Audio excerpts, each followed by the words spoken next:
نحمده ونصلی علی رسول الکریم اما بعد۔ ہندوستان کے ایک صاحب نے پوچھا ہے کہ رمضان میں چاند کی صورتحال کیا ہے۔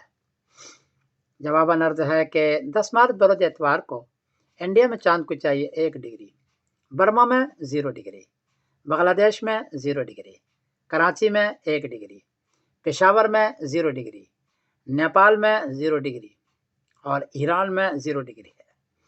چونکہ چاند 1 ڈگری 0 ڈگری ہے، اس لیے 10 مارچ بروز اتوار کو چاند نظر نہیں آئے گا۔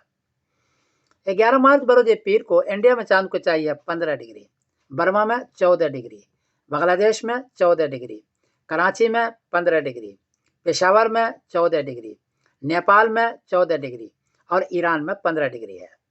چونکہ 10 ڈگری میں چاند نظر آتا ہے، یہاں 10 ڈگری سے کافی زیادہ ہے، 15 ڈگری ہے، اس لیے 11 مارچ بروز پیر کو چاند نظر آئے گا، واضح نظر آئے گا، دیر تک رہے گا۔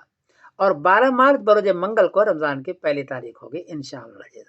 ہمیں بھی دعاؤں میں یاد رکھیے گا رمضان کے اندر۔ میں سمیر الدین قاسمی بول رہا ہوں مانچسٹر انگلینڈ سے۔ السلام علیکم ورحمۃ اللہ وبرکاتہ۔